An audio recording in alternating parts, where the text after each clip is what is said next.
And I don't want to take up much of his time, but I'll turn it over to him. Thanks, Ben.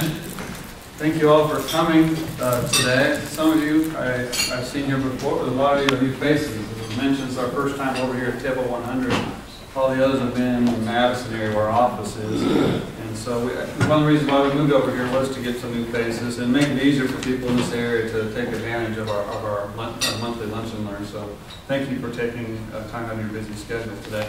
We'll get you out of here at 12:30 as promised, as long as Ben keeps me on track time-wise. When we mailed out the email to invite you today, it said something about which would you rather have, a canoe or a battleship if you're in very treacherous waters, and that being whether it be other battleships or sharks or something like that. Would you rather be in a canoe or a bigger, more sturdy boat? And we use the analogy of a battleship. And following that up is we're going to try to teach you how to build your personal battleship. Now, Eric did a great job of talking about, and Steve does a great job of helping you build your retirement battleship, if you will, or your portfolio battleship. And I'm going to talk about your small business, or your individual personal tax return and tax situation, how you can build a battleship to help you in that arena. In your material at your desk, or at your table there, there's a stapled together handout. The first one looks like this. It says how to build your battleship. We'll talk about this for a minute.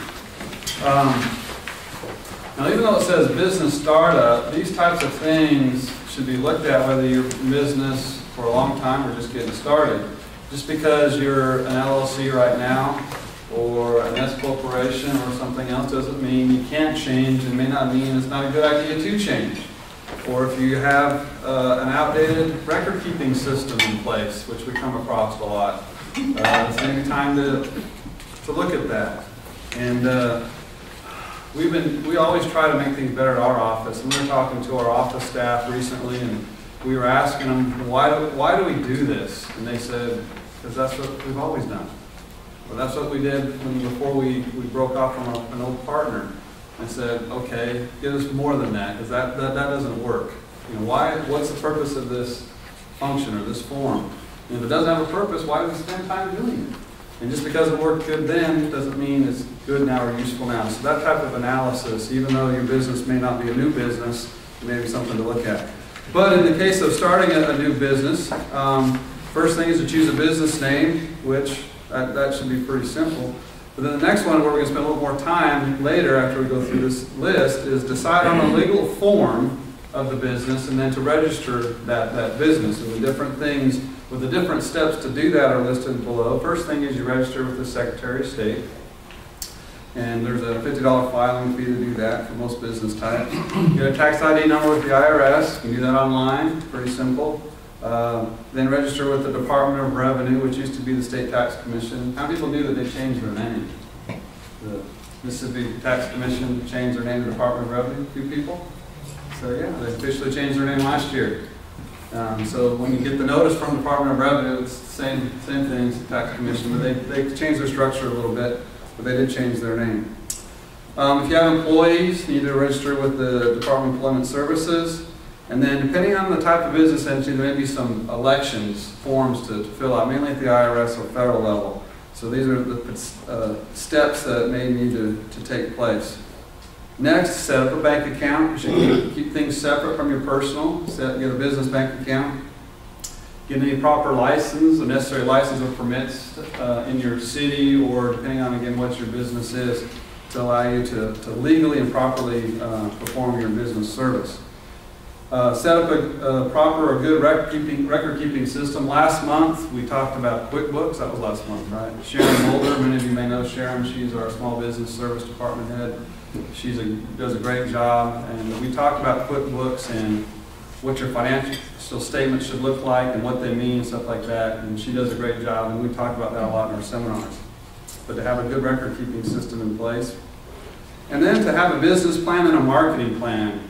And especially in this environment, in the economic environment, having a good plan in place, having actually a more aggressive marketing plan may be the better thing to do. Even when you're trying to cut costs, you know, sometimes you've got to spend money to make money, and having a good marketing plan could help you even in difficult economic times. What I want to spend most of our few minutes that we have left is talking about two things. One is the different types of business entities, and then the tax issues, major tax issues dealing with those entities. The next page I think you have is one that says types of business entities, right? Second page? Okay. I'll quickly run through these. So if you have any questions, feel free to raise your hand and ask, or you can hold to the end if you'd like. The first is a sole proprietorship. I'm just going to hit some of the highlights. You can read the full definition there. It's the least amount of legal formalities, of course, in a sole proprietorship. But the biggest thing there is the last phrase, the last part of the last thing, is the owner assumes unlimited risk of his personal assets. What that means, if something goes wrong, anything that you own is at risk. Your home, your car, your dog, your cat, your wife, your kids. They're all potentially at risk. And are there any attorneys here actually? Attorneys?